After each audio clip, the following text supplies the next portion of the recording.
we're going right now is to this. Ta-da! This is Avery Jackson. That is a young boy. With pink hair. With pink hair. National Geographic came out with a special issue for a gender revolution. Like, why would you revolutionize a gender? It just doesn't even make sense until you dig into it. And this goes into the Pizzagate. Obviously, if you mention that at all, you're fake news, so we're not going to go into that at all. But I mean, anybody in leadership, you know that there's pedophiles. There's pedophiles in leadership. There's pedophiles in public schools. There's pedophiles everywhere. Every time you turn around, you got Anthony Weiner sexting himself to people. I mean, it's just person after person. Here's where this starts. When you sexualize children, exactly, a 9-year-old. Over-sexualization of our whole society. So, first, I'm not sure whether to cover the cover of this or the. Go ahead, do that one first. So, here's this. Now, on the right, you have a picture of, this is Manet. This is a famous painting of his called Olympia. It is said that this is painted after a prostitute. Now, I was online researching the transgender issue, and I came across YouTube, and they started to point out how these two are so similar, and you can take it for yourself or not, but I do think, and I personally think, to the side so that they did take. That's what artists do. They take famous paintings and then they situate you in a seat. So this, there's more to this picture. She's reclining. He is reclining on a chair in a room. One of the things you'll notice is there's a horizontal line. Nothing in this art period was done by happen chance. It was all to notice that her hand was covering her genitalia. This has disturbed me, this picture. Every time I've seen it, she's a she, and her hand is covering her crotch area, because when you're looking at this issue, that's where your eyes go. Or to the pink hair. But that's what pedophiles see. Right. It's just out there. I mean, anybody with a naked eye can see that they're trying to, this look of defiance. You can go over this yourself, research it, but there's just so many similarities between these two that I think that the artist probably did use this picture of this prostitute. And why would that be significant? I think it's significant because we're sexualizing children. They're trying to make transgenderism a thing in schools. Thing, yeah. I was reading that they're even trying to force homeschoolers to change their sex education.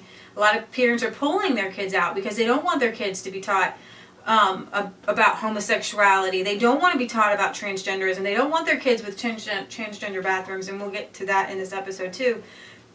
But I want to go straight to, I don't take much stock in a lot of doctors and psychiatrists, but this is really important to point out. This is from the American College of Pediatricians in September of 2016. You would think that National Geographic might contact the American College of Pediatricians. Urges educators and legislators to reject all policies that condition children to accept as normal a life of chemical and surgical impersonation of the opposite sex. Here's what doesn't make sense to me. To start out, you're not allowed to vote, right? You're one among millions in America that's going to vote to make a decision on just different things, right, in America, policy and whatnot. And you're not allowed to drink alcohol.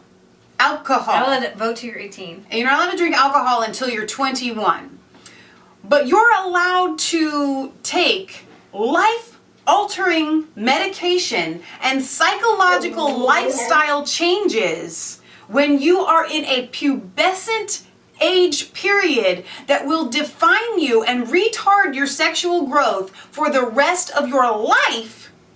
It makes you sterile when you take these gender-altering. This doesn't make any sense. We're going to get to what's really important. The numbers on this are staggering. The number of children who feel like they're transgender, who after puberty do not follow down that same trait. Are you going to get to that later? Yeah. Okay. Human sexuality is an objective, biological, binary trait. XY and XX are genetic markers of male and female, respectively, not genetic markers of a disorder. The norm for human design is to be conceived either male or female. Human sexuality is binary by design, with the obvious purpose being the reproduction and flourishing of our species. Now, just to interrupt you there. Again, how we always say we don't lean to the right, we don't lean to the left, we lean on the Word of God. As Christians, God says, why do I bring two together as one? To bring about a godly seed. God created it and designed it exactly the way that it should be. Exceedingly rare disorders of sex development, DSDs, include but are not limited to testicular feminization, congenital adrenal. These are, you've heard of hermaphrodites. This is not what we're talking about. Right. So no one is born with a gender. Everyone is born with a biological sex. Gender and awareness of sense of oneself as male and female is a sociological and psychological concept, not an objective biological one. No one is born with an awareness of themselves as male or female. This awareness develops over time and, like all development processes, may be derailed by a child's subjective perceptions, relationships, and adverse experiences from infancy forward. People who identify as feeling like the opposite sex or somewhere in between do not compromise a third sex. They remain biologically men or biologically women.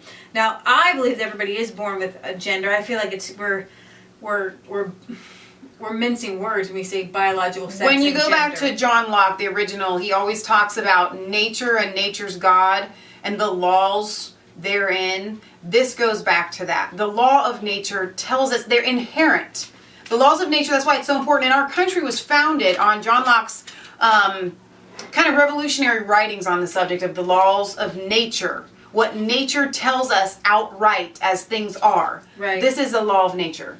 A person's belief that he or she is something that they are not is, at best, a sign of confused thinking. If you're anorexic and you're 55 pounds and you think Sure. you're fat, then you would help that person. You would not encourage that person. Right. When an otherwise healthy biological boy believes he's a girl, or otherwise healthy biological girl believes she is a boy, an objective psychological problem exists that lies in the mind, not the body. Now, I want And it to should be treated as such. I want to go back to that because They're called gender dysmorphia. we grew up with a lot of friends, a few that I can think of right offhand, that were anorexic and thought that they were obese, right? And counselors had to step in to evaluate this misperception of themselves. So if you can actually perceive your gender as something else, what is so wrong with a 95-pound, 5'5" female thinking that she is fat? Why do we need to go in there and tell her that that's not true? Right. Because we can clearly see that it's so good. And you know what? Being fat is kind of a subjective thing. You know what I mean? It's kind of is an opinion, really, based on, BMIs are a bunch of bunk anyway. So if that is not nearly as concrete as being Right. born with a specific body, right?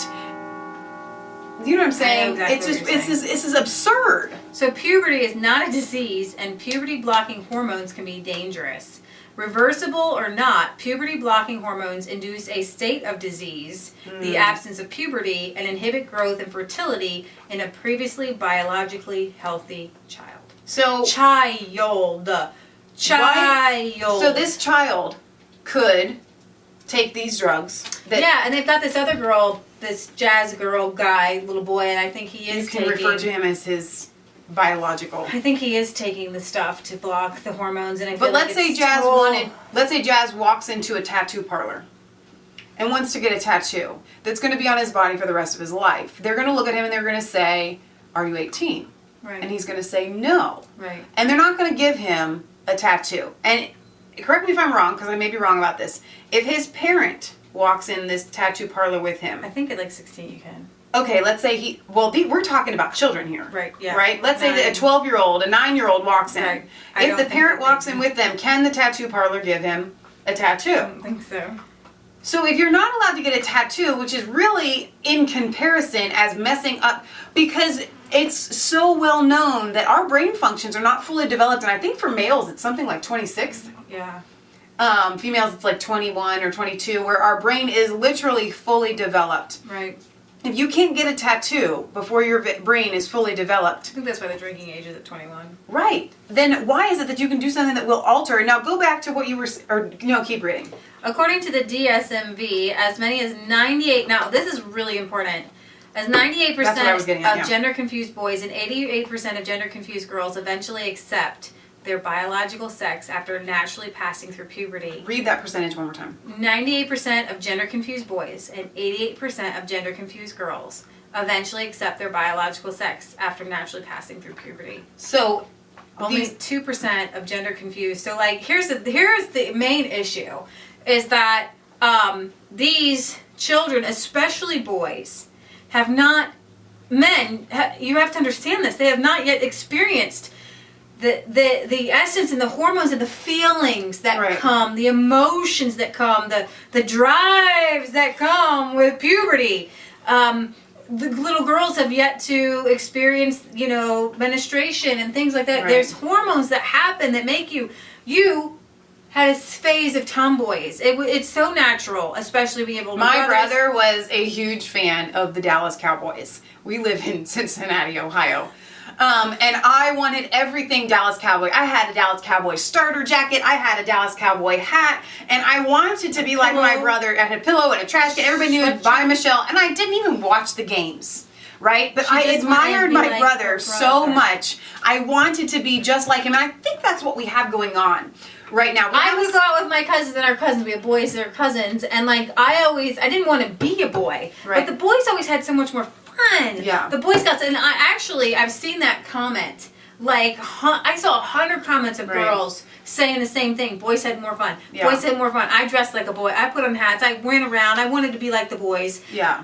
But then I hit puberty and things happened and I became a girl and this is just such a fact of life. It's been a fact of life since the beginning of time. Right. And it doesn't mean that the girls actually want to be boys. And I think that with the girls, with the princesses and the dresses and the pinks, and it just looks like so much fun. Right. And so the boys just want to have fun. But I think we need to go back to how did this start happening in our society? What has taken what was innocent, girls being tomboys for a few years, into something that is drastically altering who these people are, and why is it spreading so wide?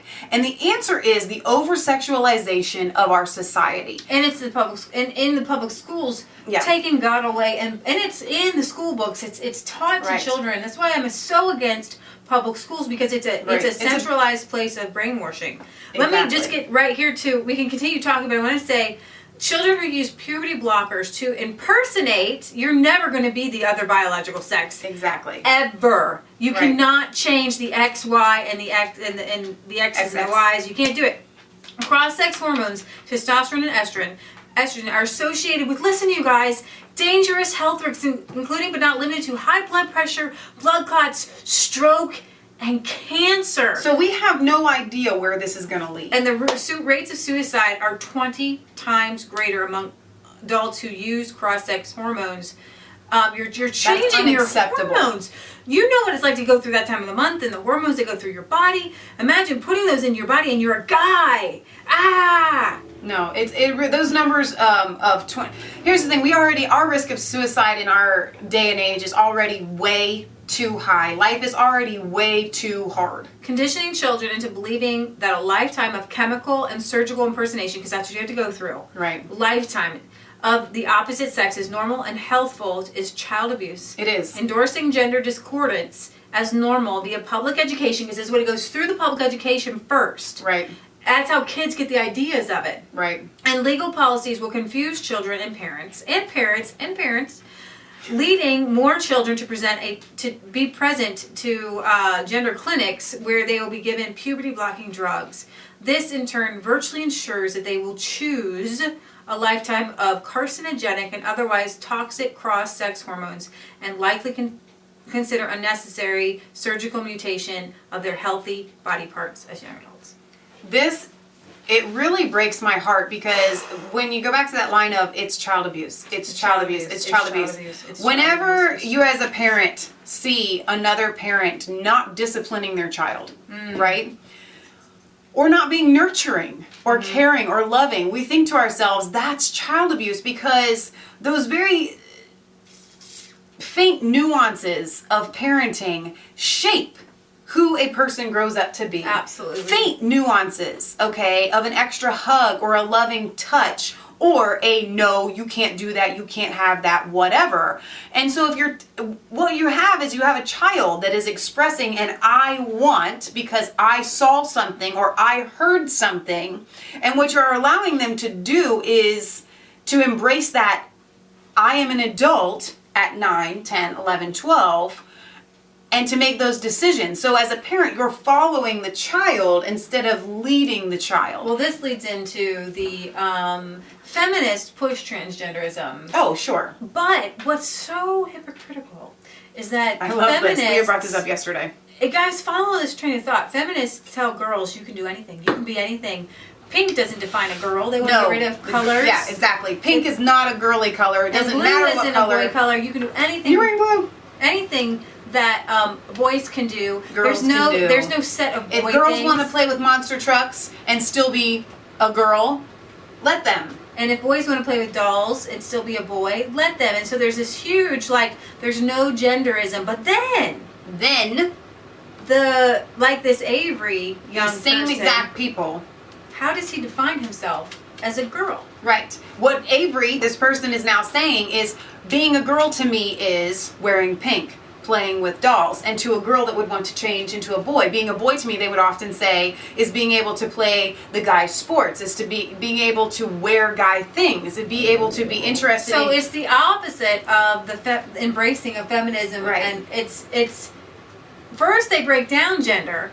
Right. And then they bring it back in through this way. Chewed up, spit out, and just And he disgusting. said one of the things that he left preschool and left the life until his hair could grow out and he could look more like a girl. But then the feminists would say, girls don't have to have long hair to be a girl. So That is that's why can't he just sexist to say Right. that? Someone who's actually gone through transgender childhood, whose grandmother encouraged him to be a transgender. His name is Walt Heyer, and he went through, what do you call it, reassignment or whatever. And he now comes out to say that it's highly disturbing to him because I can tell you that cross-dressing a young boy is emotional and psychological child abuse and should be stopped, not celebrated on the cover magazines. I started wearing female clothing at the age of 4. My grandma encouraged me by providing clothing and affirmation over a prolonged period. He was sure he wanted to be a female, but long story short, he realized all too late that, transgenderism wasn't all it was cracked up to be. He has met lots of transgenders who wish they had gone back. And they do go back. But you can't do that without suffering major psychological ramifications from that. As we all know that a young child's brain is very that's why they call them the formative years of life. And so when you're making such drastic changes that go against nature at such a formative age, it is going to have psychological effects later in life, which goes hand in hand with, and I won't address this with transgenderism, even though I think it is a contributing factor, 75% of people that were, that are homosexuals, whether they admit it or not, have been molested when they were children. Or whether they remember it or not, for one. That's kind of a different story. But what I mean is, my point is that it shapes the brain right. to go in one direction. Right. I thought this was interesting, and in response to the question to National Geographic, why did you focus on children and put a transgender child on your cover where you want to talk about pedophilia and things like that? Right. The worst thing about being a girl is that you just can't do things that boys can do. And this sentiment was expressed by girls worldwide using different words and in different languages, but bound by the same constraints. We put Avery on the cover because she symbolized a lot of the complex and current conversation around gender. So when you watch there's a montage of children, straight children, talking about what it means to be a girl, what it means to be a boy, and a lot of the girls are saying, well, the boys can do this, boys can do that. So they use a boy who wants to be a girl to show that girls can't do things that boys do. I know, it was very weird. So boys are still at the top again, so. Yeah. And as far as Lee and I know in our personal life, we had, I would say, a handful of friends in high school that were bisexual. They experimented. Just from my molestation when they were kids. But they went that route, or they experimented with homosexuality in high school. And then they actually went back to being straight and heterosexual, and they have kids now. They have a family, and I just kind of I shake my head and I think to myself, we kind of all knew that in high school, that it was just more of a phase because of something that had happened to them when they were a child. What's interesting is we've got back in May or April. In the strategy room, Are we turn that up? Of 2016. We're in 2017 now. Today, as the Obama administration announces it will send a letter to every public school district in the country telling them to allow transgender students to use bathrooms and locker rooms that match the gender they identify with, instead of what it says on their birth certificate. And states are already fighting back, with Texas Lieutenant Governor Dan Patrick saying he will not be, quote, blackmailed by the president. Joining me now with reaction, our Democratic strategist Jessica Tarloff and Republican strategist Brian. Play that little clip where the Obama administration sent a letter to all school districts in the whole country saying. So a lot of our friends think this isn't happening in our district. Right. The letter went to your school district. It's happening everywhere. I take my uncle to aquatherapy at one of our local hospitals. Has this giant. It's called the Tri-Health Pavilion, and it's a workout center and everything like that. And when we walk in, and these are a lot of older people, we walk in and it says gender neutral bathroom on it, or gender neutral changing area. And it boggles my mind. It's just so weird.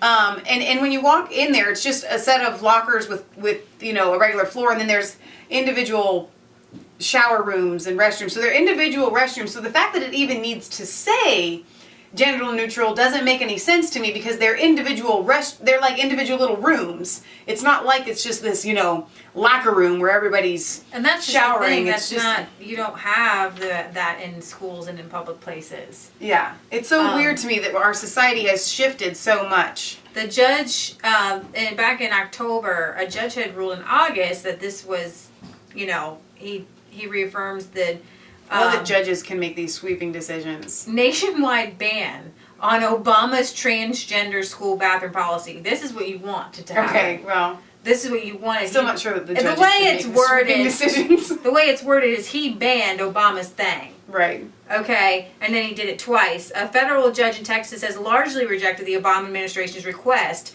to narrow a nationwide injunction. He had a nationwide injunction banning enforcement of an education department policy requiring public schools to allow transgender students to use bathrooms and locker rooms corresponding with their gender identity. In an order issued last Tuesday, this was in October, U.S. District Court Judge Reed O'Connor made some changes to the ruling he issued in August at the request of the 13 states opposed to the policy, but he left the Education Department unable to bring new cases enforcing transgender students' access to what he had termed intimate facilities across the nation. Justice Department lawyers had asked O'Connor to limit the injunction's effect to just the 13 states who brought the suit filed in federal court in Wichita Falls, Texas. It is clear the Supreme Court and the Fifth Circuit precedent that this court has the power to issue a nationwide injunction. So Obama tries to use his pen and his phone to make everybody accept the whole transgender bathroom thing, and the states fought back. 13 states fought back against this. It's kind of a big deal. I mean, not everybody wants to push back against the president. Right. And when you think about, well, why not transgender bathrooms? Okay, well, the first question is why? Okay? Exactly. I don't really see a lot of cross-dressing people if you're really that transgender. and you're walking around and you look like Bruce Jenner now with all the surgery, you just go and use the girl's bathroom.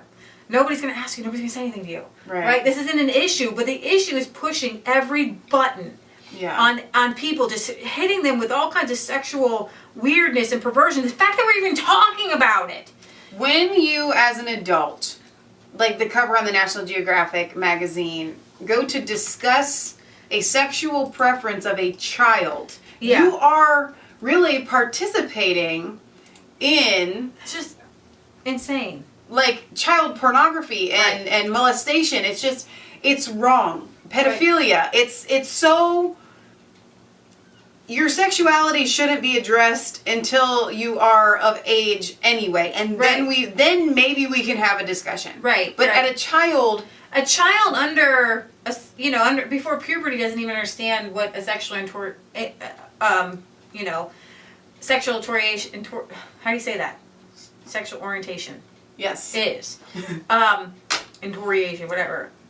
And all these words, there are all these words that us to just confuse our minds. Misogynist, xenophobic, your sexual orientation. It's like, seriously, it's like I'm a girl, I'm a boy, I'm an XX, I'm a XY, whatever. And when you think about, you already have heard a few stories here and there of men going into women's bathroom, pretending they're women, and then assaulting women. Just on a biological standpoint, I was telling Michelle, I was like, listen, nobody really cares. Nobody cares if a girl goes into a guy's bathroom. Nobody. Guys don't even care. Really, they don't care. Right. I don't think one guy really gives a care. Whether you're dressed like a butch and you go to the bathroom, you just go to the stall, whatever. Okay? If you try to pee like a guy, that might get a little messy. But other than that, nobody really cares. It's guys who care about their daughters and their wives going to the bathroom with a guy with a weapon. It's kind of like you banned weapons in school. You're not even allowed to bring a plastic knife. But males walk around with a weapon all day long. Okay? The definition of rape used to be a male and a female because females really can't rape. You can insert foreign objects into people, but you can't really rape them because the definition of rape is more along the lines of biological things. Okay, so a guy walks into the bathroom, or he pretends he's a guy, but he's really a girl. And what happens when he pretends he's a guy? Whatever. What happens when Avery Jackson decides, oh wow, I have these goods, and if they don't do all they probably will. But what if one like him, I have all these goods, and I want to, it's just bad. You just try not to make things happen. At the very least, and I don't think that we should go this far. I really, really don't. But the fact that they're pushing it's such an agenda, because if they really had an issue, and maybe they're doing this, they would create a gender-neutral bathroom. Oh, but that singles them out. Well, I'm just saying. They're upset about that. They don't like that. I'm just saying, you can't, if you have an issue. They've done that. They tried to give them just their own gender-neutral bathroom. But I'm saying that's the point. It's more to cause a ruckus than it is to actually accomplish anything. Right. Because if it really was just about the personal, you know what I mean, feelings. I didn't want to go into a boy's bathroom because I'd look like a girl and it would just be really weird. Right. Well, you could have a gender-neutral bathroom where a child that identifies as a girl, that is a girl biologically, could go in there as well. It's the restroom where anyone can go. Okay? And I don't even want to go that far, but if we have to, that's where I would go. Because what you're doing is you're taking, and I remember being 12 years old at public school. It was bad enough to go into the bathroom with other girls that might make fun of you and pick on you. And I would imagine as a boy, this would be the same thing. It goes along with you would feel really uncomfortable as a girl to have a boy, even if he's dressed like a girl, come into the restroom. It's like this. The Boy Scouts allowing homosexuals. You have to be smart about these things, and then the boys who join, I'm not exactly sure that they should have a homosexual ban on the kids. I don't know. I don't think that you should be asking a 10-year-old, are you a homosexual? Yeah. I don't think that's a question that gets brought up. Right. Okay, so, or even a 15 or 16-year-old. I just don't think those are questions to be brought up. But they would have to have a separate bathrooms. They have to have separate bathrooms for the women who go. Mm-hmm. And they have to obviously sleep in other tents. The leaders sleep in other tents. Right. But you wouldn't put a girl in a tent with boys. So you'd have to have the homosexual boys separated, separate bathrooms. Right. Okay, separate Exactly. tents. Right. Why do you not put boys and girls in tents together? Okay, why would you put a homosexual who says I'm attracted to boys? You don't put boys and girls together because they're attracted to each other. Right. So you wouldn't put two homosexuals together. So that's like a whole nother. People just this is an agenda. It's absolutely, and that's And the we're point. the That's resistance bottom against line. the agenda. We're not. Right. We don't. I'm not fighting against transgenders. I'm not fighting against homosexuals. That's not an issue. But they're bringing an issue. Right.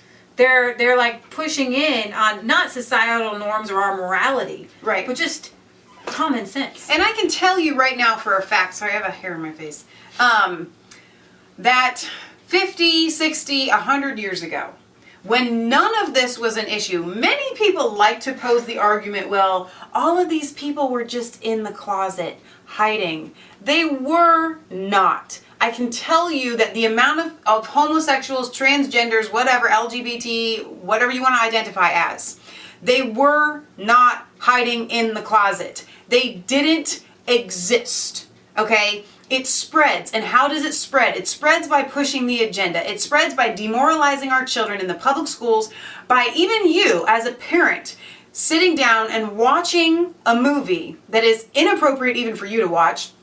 And then that child sees it. If you're at home, and I'm going to just call y'all out, and you watch an Adam Sandler movie, and your kid that is under the age of like 13, I'll give you that one, I would actually say 16, but we'll say 13, is watching that movie with you, you are over-sexualizing your child. You are exposing them, and that's what degenerates the mind and causes them to be susceptible to these mass movements in this direction. All right. Well, we should sum it up there. I mean, we could go on forever. So Yeah, and we will.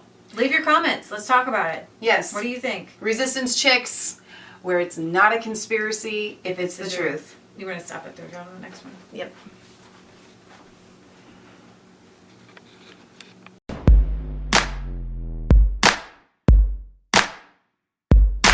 I was cold, all alone, no place for